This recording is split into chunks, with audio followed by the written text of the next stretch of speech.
We know that the scalar quantization, you lose some quality of the signal. In other words, you will have some distortion to your signal. So we have some quantization error or quantization noise. In this video, we want to discuss and learn about the quantization noise and a measure for evaluation of the ratio of the signal power to quantization noise ratio. So we define the value of SQNR, or signal to quantization noise ratio, as a measure of the quality of your conversion. So let's QS be the quantized value of your input random variable x, which has a probability density function of fx. And the signal to quantization noise ratio is defined by the power of your signal, which is expected value of x to the power of 2, divided by the distortion. And the distortion is just the power of the noise. X minus qx is the error of your signal. So the power of the signal divided by the power of noise, which is basically equal to integral of x times pdf dx and integral of x minus qx to the power of 2, this one. So if my signal is also a function of time, a random process, we could extend these definitions and have power of the signal divided by the power of the noise, or power of the distortion, where px and p of the error are the average of temporal average of the instantaneous power of the signal. So this measure is a critical measure which indicates how good is your signal to analog signal to digital conversion is.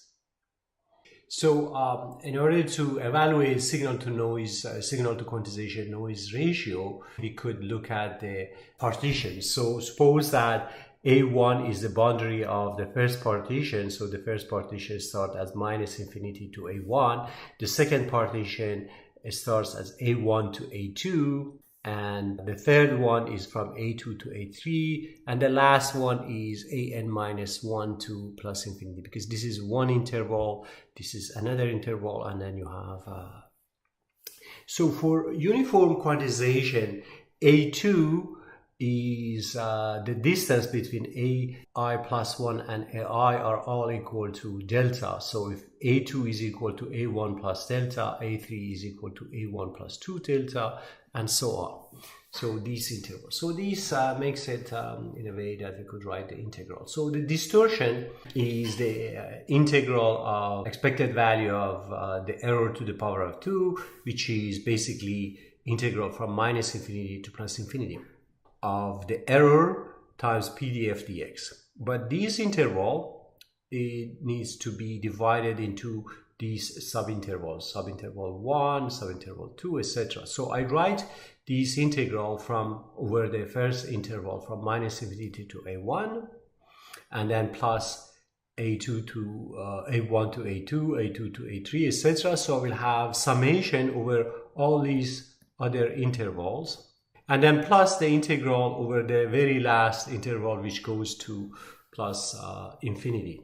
So over the first interval, this qx is equal to the quantized value, which is a1 minus delta over 2. So this is the value of qx.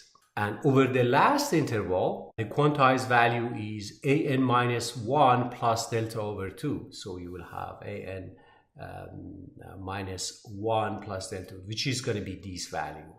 Because what I assume is that in this interval, qs is a1 minus delta over 2, and then in this interval is a1 plus delta over 2, and in this one is a1 plus 3 delta over 2, and each one you add a delta.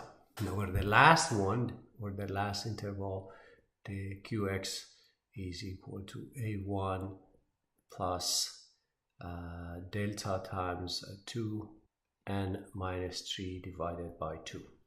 So the distortion, this distortion is a function of a1 here, is a1 appears here and it appears in all these integrals, and also is a function of the number of the subintervals and is also a function of delta.